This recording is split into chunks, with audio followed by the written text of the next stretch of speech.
That's amazing. I want to know, do you have a Rubik cube with you? I tell you, in the drive up, I was thinking I should have brought one with me just, So just to keep me going. Yeah, I know. Is that a warm up, kind of mental warm up for you? Physical, getting your hands warmed up? Do you know what? Funnily enough, and I know we're talking about sounds, but Yeah. that sort of answers one of my questions later on, is that I love the sound of it too. Does a Rubik cube make a Oh sound? my, does it? There is like a scraping stroke kind of, it's quite a therapeutic sound. It's like a rattle almost. When you're twisting it, when you've really got the algorithms and you're working quickly. It's a lovely rhythmic sound and it's really relaxing. Well, because I've actually got a Rubik cube at home. Yes. But I hadn't realised it made a sound. Yeah. Oh, I When don't you believe it. can feel when you're moving it, and sometimes when you get a really good Rubik's cube, it's been worked a lot, you get a really lovely sound with it. It really So what's the quickest you've completed the So cube? in my heyday, I got down to about 4.5 minutes.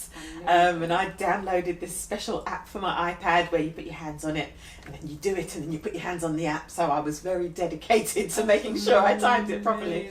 But yeah, I do love all that, the algorithms and knowing sort of how the cube works, and it's something that can be solved, and that's kind of, I love that about it.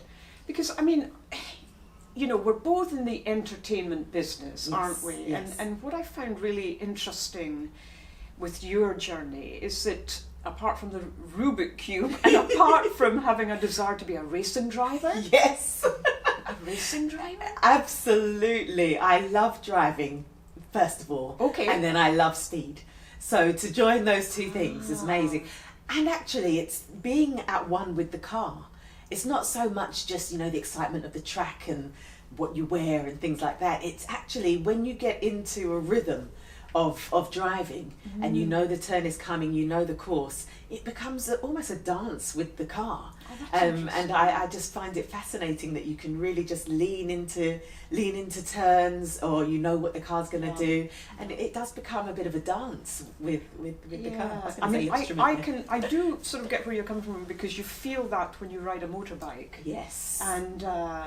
And we were talking earlier when you arrived, because there's a bright red There's motorbike. a beautiful you know, motorbike when you come into the building. I know, but funnily enough, although that one hasn't been ridden, when I was learning to ride a bike, and I've had a license for 20 years now, but exactly as you say, you do have to become one with that road. You do have to be comfortable with speed and how you negotiate that. You do have to be comfortable with the type of terrain that you're on. Absolutely. And the weather, and be kind of extra vigilant, you know, your do. antennae. And the moment that you fight it, it does become a battle. And I think it's similar with music, actually. I was going to ask the minute that you relax into it, especially when it's based in improvisation, it can be quite a tense, nerve-wracking experience. But the minute you just actually relax and just let music happen, let space happen, just open up a little bit, it becomes quite enjoyable. Yeah, I mean, it's funny because when we collaborated as part of your 10th anniversary, a magnificent occasion at the Festival Hall, in London. Yes.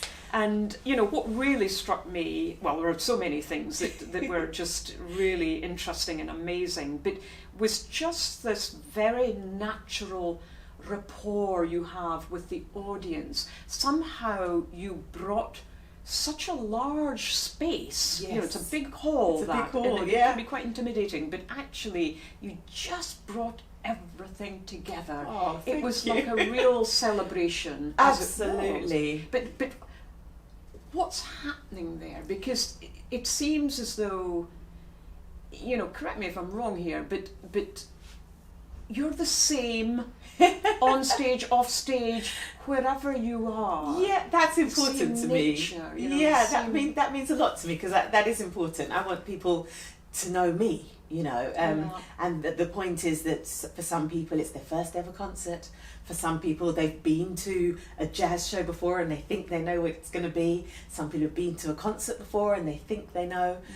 But actually, you're coming into my world now. Welcome to my living room, And you just want people to feel relaxed. And I guess in a similar way to driving, once you allow people to relax and think, if I want to dance, I can dance. If I want to sort of nudge the person next to me, I can.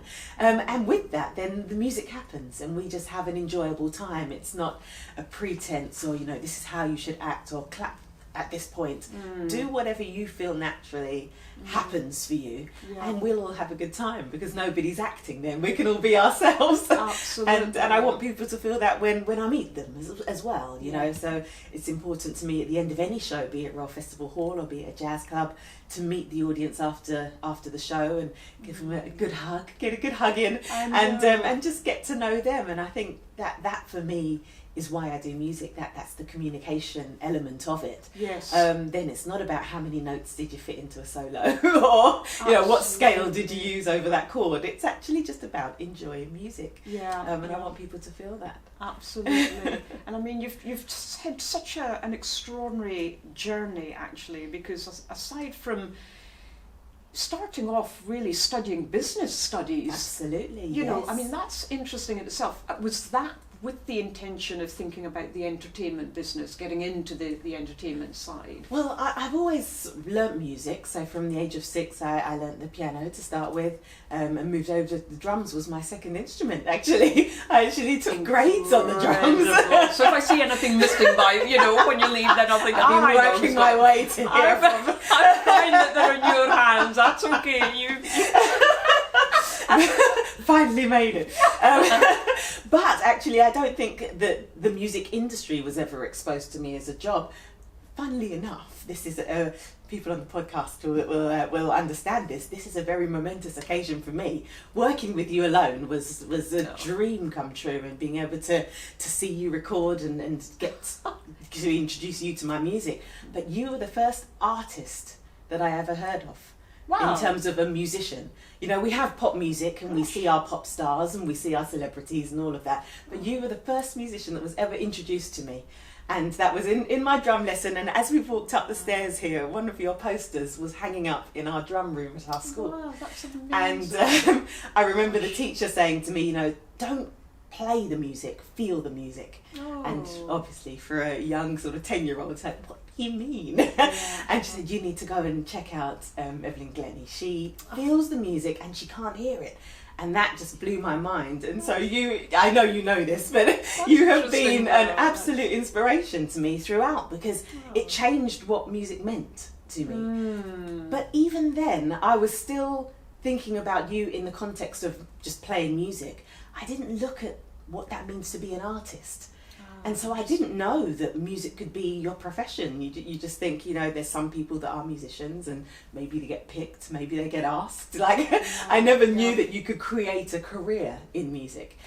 So the business side of things was just to be a management consultant or to get into education. I was studying up to PhD level management science, maybe stay in academia.